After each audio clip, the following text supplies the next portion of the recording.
analysis. First Lady Dr. Jill Biden's round-trip flight from France to Delaware to attend Hunter Biden's federal gun trial could cost taxpayers as much as $345,000. Say what you will about Trump, but he never spent a dime of taxpayer money to be with his kids.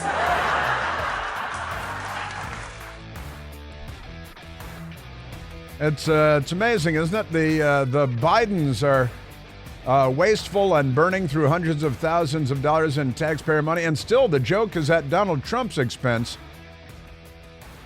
Well, you're right. His kids are self-sufficient. They're not crackheads. They're not junkies. They're not knocking up strippers. They're not dating Russian prostitutes and posting video online. They're not bragging about smoking crack with D.C. Mayor Marion Barry.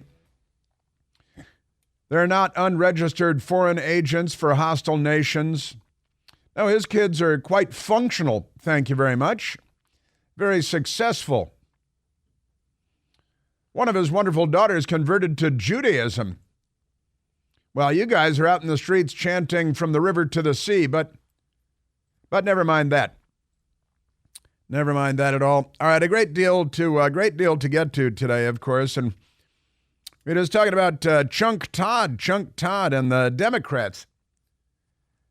They see the Hunter Biden verdict, and Chunk Todd, much like the late-night TV hosts last night, they see that Hunter Biden is convicted on 3 felony counts, and late-night TV turns the episode into an attack on Donald Trump. Isn't that amazing? What a coincidence, because that's what the news media is doing, too. What's the difference between late-night TV used to be entertainment? Now it's just Democrat Party propaganda, like so many other things. Remarkable stuff. Now, with that said, I want to get into a bit of, because our news media, boy, they are something. They're already plotting against President Trump, as you might expect, and there is a debate coming up allegedly fairly soon. We'll see about all that. Joe Biden apparently retreating to Camp David for weeks of prep, because it's going to take a long time for Joe Biden to prep for a debate. And they're going to have to figure out, they see, is this video of him drinking what looked like a bottle of orange Gatorade. And they peeled the Gatorade label off of it because they said they didn't want to look like it was an ad, because I think he's still being paid by Ray-Ban and all that, because the whole family wears Ray-Bans, but that's how they operate. But never mind that. Remarkable stuff. And people are saying, well, he's always loved Gatorade. I'm thinking it's Prevagen. I'm thinking it's that brain pill turned into a liquid form. They're trying to perk up his brain. He's got Dr. Feelgood following him around like John F. Kennedy with a syringe. But never mind all that. Right now, let's go to the telephones. Let's go to Mike calling from Gainesville, Virginia. Michael, you're on the Chris Plante Show. Well, good morning, Chris Plante. Good to talk to you on Hump Day. Welcome, Mike. Yes, George Stephanopoulos is trying to create this requirement that the gotcha question of asking Donald Trump who won the last election is somehow an answer that he can't come up with that satisfies people. And I think we have to work on what the answer should be. And I would think Donald Trump should say, well, we're never going to know who won the last election because we're not allowed to see the proprietary software in the tabulator machines or the counting machines or the voting machines. So it's all black box voting. So it's always going to be in question unless you're willing to fix that by letting us see how the machines counted the votes. And you're not willing to let us do that. That's a good answer. There are other answers that occurred to me also, Michael, like, you could say, well, and that's, I like your answer. I do like your answer to challenge. And if we had a news media, might throw in something about the news media not having an appetite to look into such matters, even though it's your role in our republic. But never mind that. And George Stephanopoulos is one of the hosts of one of the debates too. And I think CNN is hosting one of the debates, and ABC is hosting another of the debates, and they're in bed with each other, of course. And they're colluding out in the open. And maybe you saw this because you're making reference to George Snuffleupagus, who, of course, was a Clinton White House official and then instantly, overnight, became a $17 million a year journalist because ABC News hired him because of his Democrat Party credentials. He didn't need any journalistic credentials. And I think they wanted to have sex with him back then, too. But never mind that. Who won the last election is going to be the big question. And they're already plotting. They're already conspiring. And since you brought it up, Michael, hang in there for a second because we have the audio from CNN where yesterday, Abby Phillip, one of their Democrats posing as a journalist, they had George Stephanopoulos on, the Clinton White House official / pseudo-journalist, just Democrat Party frontman. And what are they doing? They're plotting, they're conspiring out in the light of day as to how and again, they're not hosting the debate together, CNN and ABC. They're hosting separate debates, but they're colluding with one another. What kind of questions are we going to ask when we have Biden and Trump in front of us? And it sounded like this on CNN. We've got a presidential debate coming up right here on CNN later this month. As a journalist, as an American, what do you think is the most important question that needs to be answered from both candidates? Yeah. Who won the last election? There it is. Yeah. Very simple. Yeah. And who won the last election? Let's discuss and debate. I gotta say, Mike, this is them conspiring out in public to undermine the Republican candidate. And he's of course, a Democrat apparatchik. He was a Democrat Capitol Hill staffer, then a Bill Clinton campaign staffer, then a Bill Clinton White House official. And, since we're talking about the Clinton years, I got a question, Mike. Let's ask Hillary Clinton, who won the 2016 election. You may recall that not too terribly long ago, she complained that the 2016 election was stolen from her. And nobody has asked her any questions. But let's ask Hillary, who won the 2016 election, since she has said that it was stolen because you can be the best candidate, which she's not. You can run the best campaign, which she didn't. She didn't go to Wisconsin, among other things. And then you lost. You can run the best campaign. You can even become the nominee. And you can have the election stolen from you. Yay, woo! And then, Mike, they all cheered. All the Democrats cheered that you're going to have the election stolen from you. They love the idea of having the election stolen, just not from them. But, Mike, you're on to them early, and Stephanopoulos and CNN colluding again. They're supposed to be competing networks, not colluding networks, and they're plotting and they're agreeing that the question, not for Biden, but for Trump and only for Trump, is who won the last election. And Mike, you think that the response should involve questioning the way the votes are tabulated in the voting machines. And let me say that I think the answer should also include the fact that 51 corrupt intelligence officials engaged in a conspiracy, not a conspiracy theory, but a conspiracy right here. Here's the letter. All 51 of them signed onto it, saying that Hunter Biden's laptop had all the earmarks of Russian disinformation. And we now know with 100% certainty that that was not true. And so we were being lied to by our intelligence community and John Brennan and others. And polls later showed that people would have voted differently. I think 8% of the vote. People said in polls that they would have voted differently if they had known about the laptop and the contents of the laptop. Just a minor thing. Also, the FBI was contacting Facebook and Twitter and asking them, cajoling them, pressuring them to not allow people to share the New York Post reporting, which we now know to all be true. I knew it to be true at the time because I know the difference between good reporting and not good reporting. But if the question, and you can see, here's the setup, who won the last election and who lost the last election.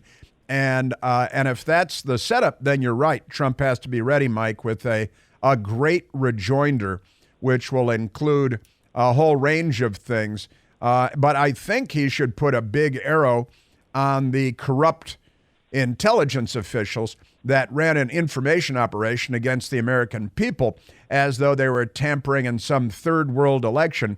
And they did so effectively. And the FBI also doing the bidding of the Biden team with Facebook and Twitter and beyond on social media, corrupting the election. And I'd throw it back in little George Stephanopoulos' face and say, George, don't you think it's inappropriate that our intelligence community tampered in our election, that our FBI tampered in our presidential election on behalf of one candidate? George, don't you think that should be a news story? Don't you think that should be a Nobel Prize nominated news story if any journalists worked on that story, George? But you guys didn't, did you, George? Yeah, that would be good, but I still think even if the laptop story had come out, that just means they would have had to turn a few knobs on the voting tabulation machines to change how they count them to adjust for that. So it always goes back to how the black box voting can alter the results in a way that you can't audit. So it's really an issue of, yes, the atmosphere around the election, the environment can be changed by news stories or an October surprise. But if the machines are always something you can never look into, and it really shouldn't be that complicated to count votes. It's like an abacus, for goodness sake. There shouldn't be any subtraction of votes in a voting machine. But you don't get to see the software. The secretaries of state are not allowed to require that anybody that gets a contract to get the voting machine contracts lets you see how their machines do the counting. And as long as that's the case, we're never going to have reliable elections. Nobody's going to believe the results. At least half the country is not going to believe the results of the upcoming election, no matter who wins. That's just the way we are now, because we have unreliable voting systems in terms of authentic. You can't authenticate the results. Yeah, I'm nodding in silence here. I'm nodding with you. Look, it's a big thing. Now, if you open that up at the debate, and I'd be happy if he did, I can see the headlines now. Trump peddling debunked conspiracy theories. That's the headline. Yep, we're up against that always. Anytime anybody questions the official article of faith, we're going to be called conspiracy theorists because we are questioning something that's supposed to be unquestionable. That's where we are. Yeah, that's right. And, Trump was colluding with Russia, according to Hillary Clinton's dossier, which wasn't a dossier at all. It was just corrupt opposition research. And you had foreign nationals involved, and there are actually ties to the Kremlin on the Christopher Steele, the British intelligence officer, and his links, and the guy from the Brookings Institution that was in the middle of all of this, the left-wing think tank in Washington, D.C., with his ties to Russia. And if there are any ties to Russia, it was the Clinton campaign. And, of course, Bill Clinton's biggest payday for any speech ever was in Moscow from Putin allies. But pay no attention to any of that because the facts will blow up the whole narrative. And, again, Hillary says that the 2016 election was stolen from her because she allegedly won the popular vote but not the Electoral College, which is the whole purpose of the Electoral College, by the way, to balance that out and to level the playing field. But I got to tell you, Mike, there's a lot to, and we can see now because they're conspiring out in the light of day that this is going to be, if not the first question, then certainly one of the first questions. And you're right that Team Trump has to be ready with a great rejoinder that will bring applause throughout the land. And I'll tell you something that is not. And I've got a thing about this letter with the 51 intelligence officials and the FBI tampering in the election, too, with the social media giants. And the biggest story of the year, which is Biden family corruption, that never got out because of a corrupt news media and corrupt Democrats, but I repeat myself. Remarkable stuff. Trump had a chance to debunk that during the debate, but he sort of missed his opportunity when Biden was talking about the letter from the 51 intelligence agency and misquoted it. And Trump, all he had to say is, Joe, you're misreading the letter. It isn't what the letter says. It says it has hallmarks. It doesn't say it's actually Russian. Yeah, anyway. Well, that was one of their Weasley things, but they still, look, they corrupted the election regardless. The intelligence officials did. And I, if we're going to be the United States of America, those people, those crooks and criminals have to be held accountable for tampering in our election and abusing their power. And penitentiary face Brennan, who's a Communist Party voter, needs to be held accountable. But that's me.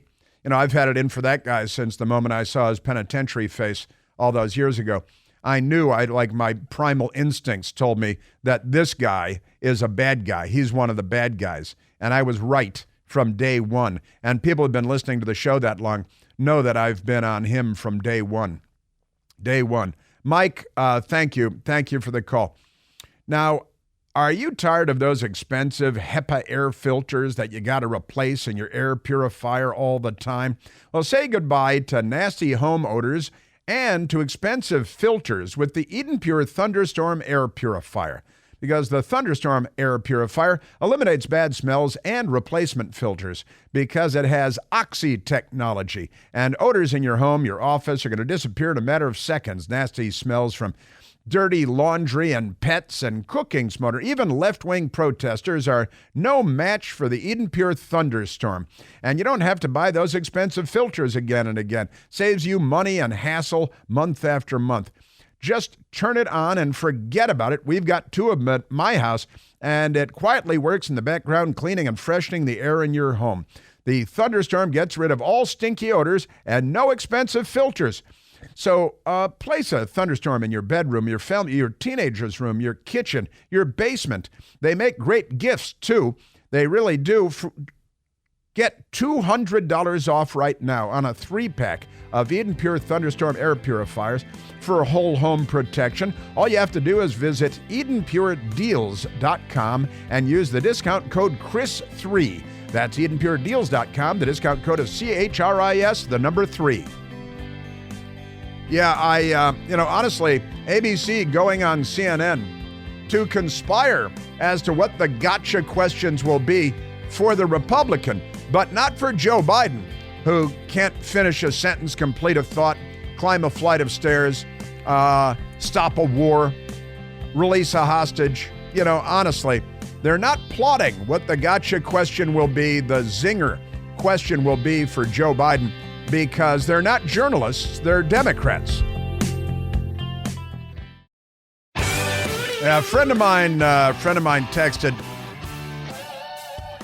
Brian texted and he said, President Trump should start his response with just quoting Hillary, because that'll trap the news media people. Say, you can become the nominee, you can run the best campaign, and you can still have the election stolen from you. Say that, watch the crowd go mad, watch the news media go crazy, and don't tell them that, I'm quoting what Hillary Clinton said after she lost in 2016. Don't tell them that. Just set them up. And parrot what Hillary said and see how they melt down before discovering that he's mocking them by quoting Hillary Clinton. But there are a panoply of great answers for President Trump to give now that they've tipped their hand and revealed one of the traps they're setting for him.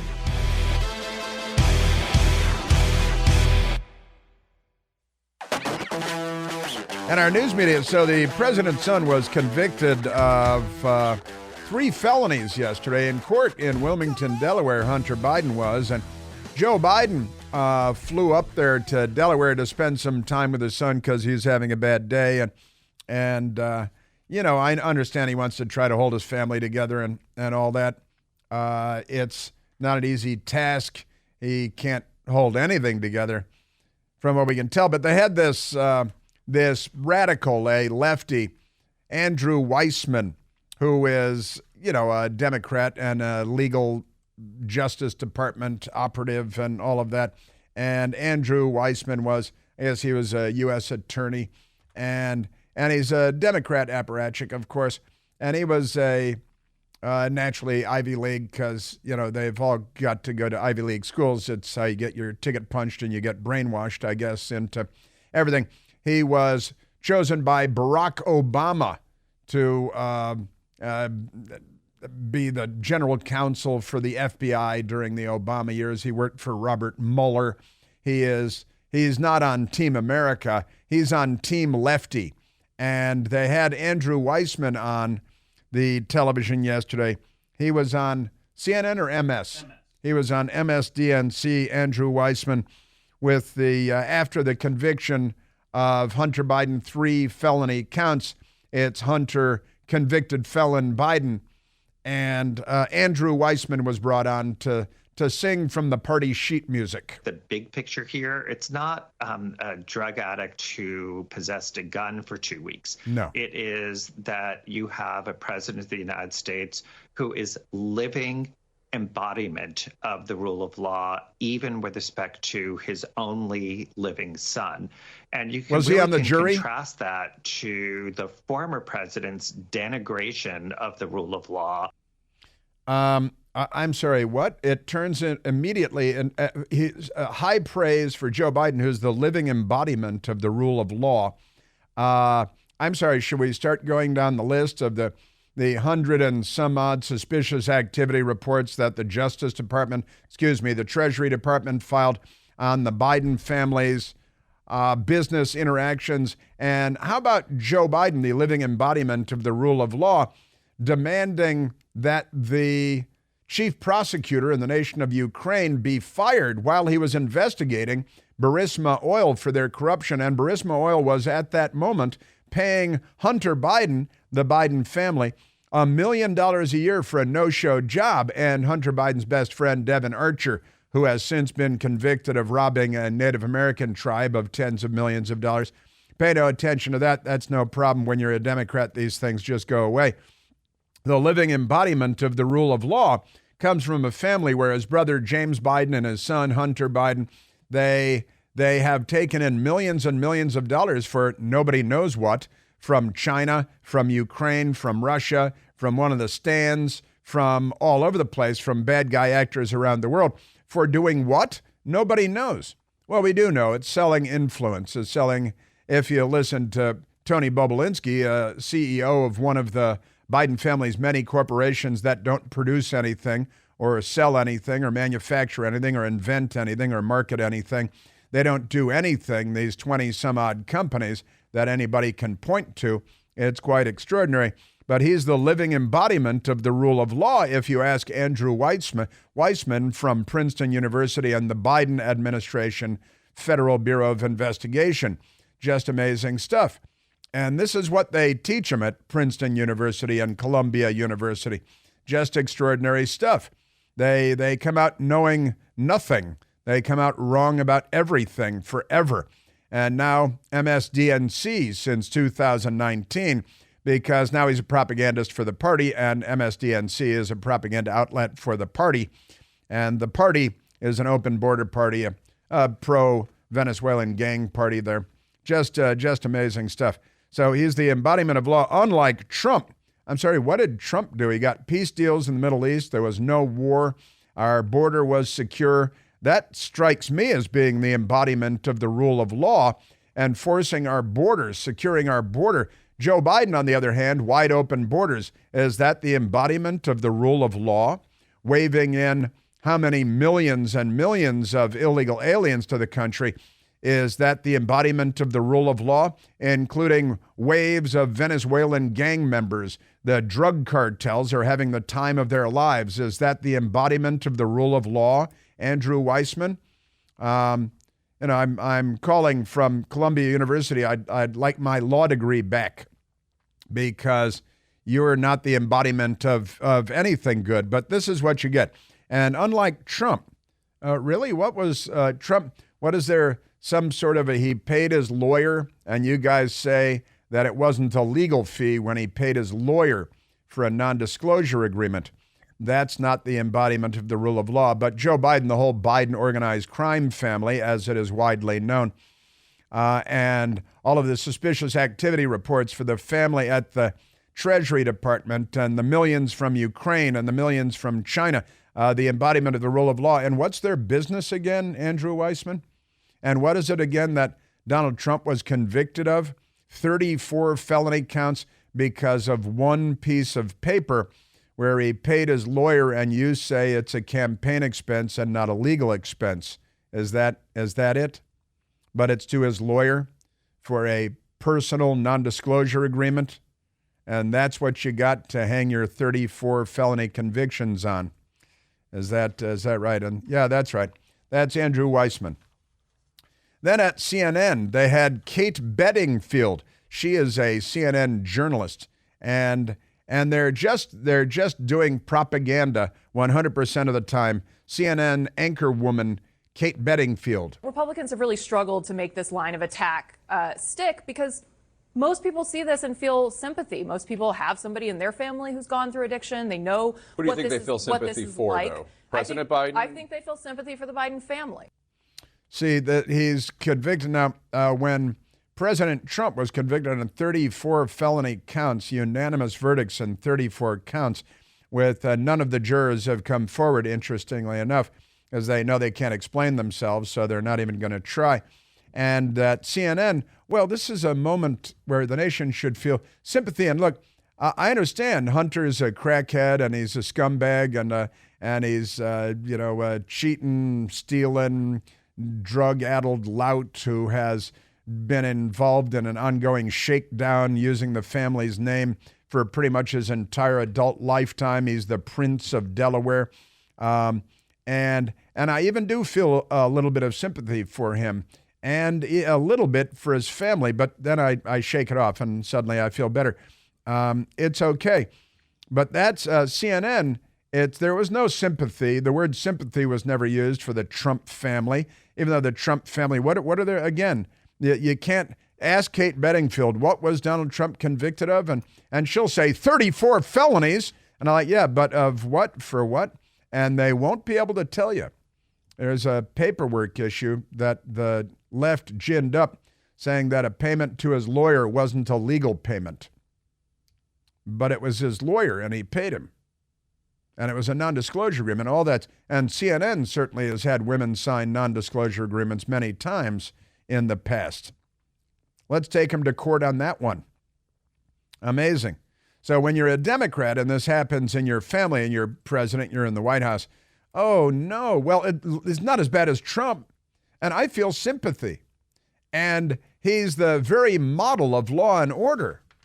I'm sorry, what? The living embodiment of the rule of law? The Biden family? We've got a more lawless, anarchic country right now, open borders, all of this madness. And then CNN, they spoke to juror number 10. Juror number 10, that reminds me of client number 9. Remember client number 9, Democrat with the prostitute and the black socks and all that stuff. And that was, it was Eliot Spitzer. Yeah, Eliot Spitzer. He was client number 9 for the prostitute. That's right. All right, so CNN, they talked to juror number 10. Juror number 10 is not coming forward by name and concealing face identity. CNN's fine with that as long as you sing from the Democrat Party sheet music. Yesterday, when the case was handed over to us, we went to the deliberating room. We weren't there that long because it was getting late in the evening. So we just decided, okay, the first thing we're going to do is let's vote now and see how the count was. So we voted, and it was 6-6. 6-6, but there are 12 jurors, and it's split down the middle, and 6 wanted not guilty and 6 wanted guilty. And then something funny happened overnight, and they came back, and eventually all of them found Hunter to be guilty on each of the 3 felony counts. And again, I was talking about this yesterday, every legal expert in the country came forward and said, the paperwork makes it clear he's supposed to check this box, and he checked that box. And they're going to say, well, he hadn't smoked crack that whole day.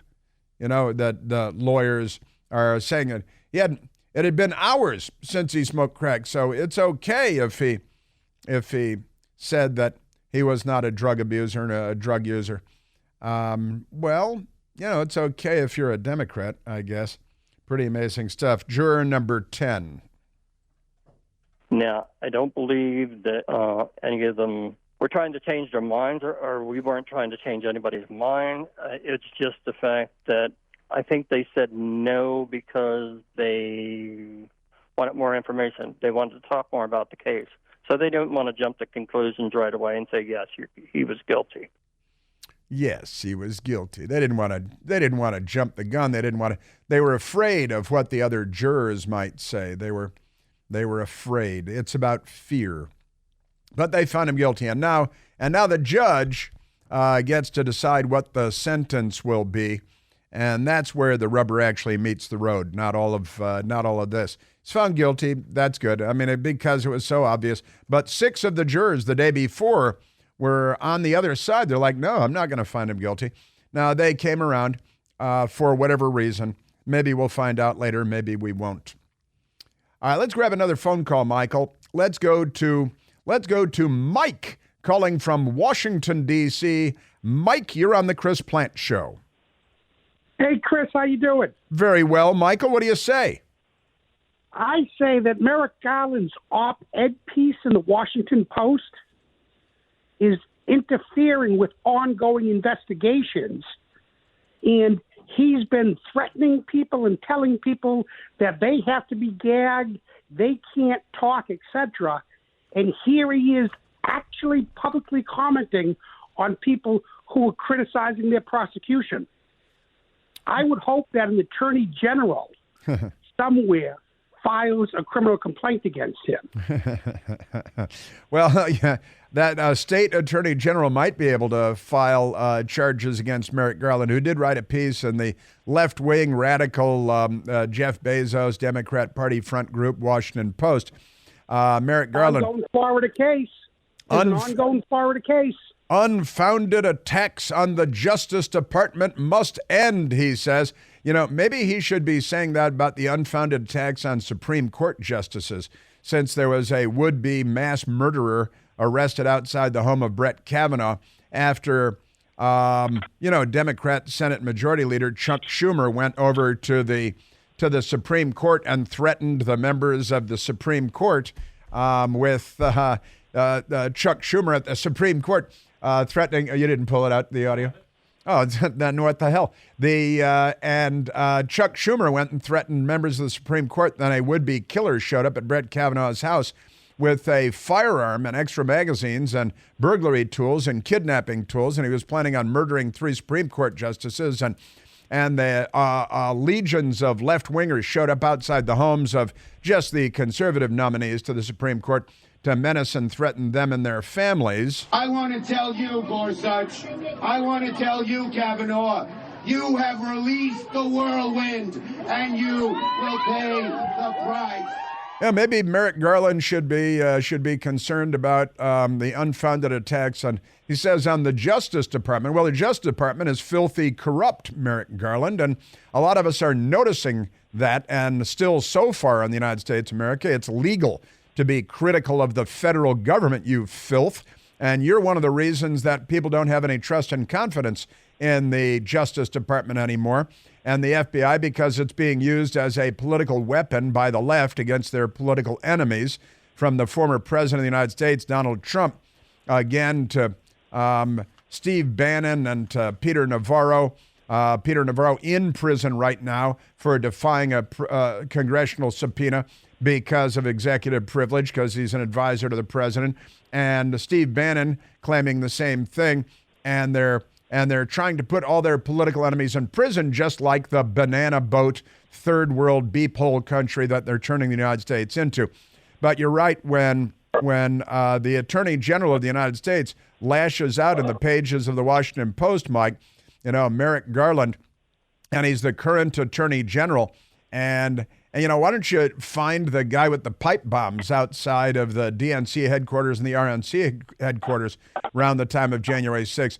Why don't you round up the people who are desecrating the monuments in Lafayette Park with spray paint and everything else, round them up and burning things down. But this guy, no, it's a political assault by the Attorney General of the United States in the pages of the Washington Post. And how dare people be critical of the Justice Department? Sounds very threatening, sounds very third world. And by the way, he is on the precipice of being held in contempt of Congress himself, because he's not handing over the audio tape of Joe Biden's interview with Special Counsel Robert Hur for some inexplicable reason. And he's about to be under arrest. He should be thrown in the jail. There's a jail in the basement of the U.S. Capitol. And the Sergeant at Arms, the House of Representatives, does have the power of arrest when someone is found to be in contempt of Congress. So maybe the Attorney General should be arrested at the Justice Department. That'd be a good moment for our republic. That'd be good stuff. But Merrick Garland, who thinks he belongs on the Supreme Court, and thank God that he's not on the Supreme Court, going after people in the Washington Post for being critical of the Justice Department. How dare we? No, sir. How dare you?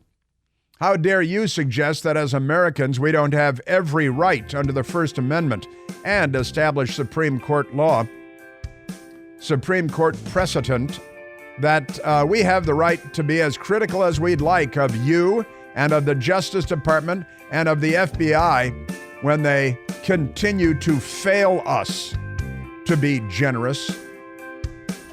But yeah, Mike, I like your thought that a state attorney general should charge him. State attorneys general should be charging Joe Biden with various crimes too, over the border and foreign money and more.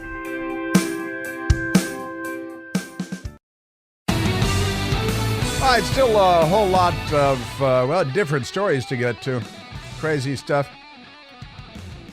Also, I should mention that the NBA LA Lakers legend Jerry West has died at the age of 86. 86 years old, Jerry West became kind of a television hero and a big deal. And also, my friend of my best girl and myself, the Hollywood actor, movie star, Tony LoBianco. Tony LoBianco, everything from the French Connection to, oh boy, things going up to last year.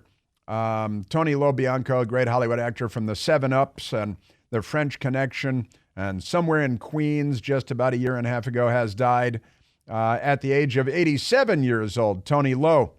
And I'll tell you, my best girl and I had dinner at Tony Lo's house a couple of months ago. Great guy, great American, a patriot, born in Brooklyn, New York, great Italian family, lots of wonderful movies and great roles. And Tony Lo, really great guy, a patriot, 87 years old. We'll miss him.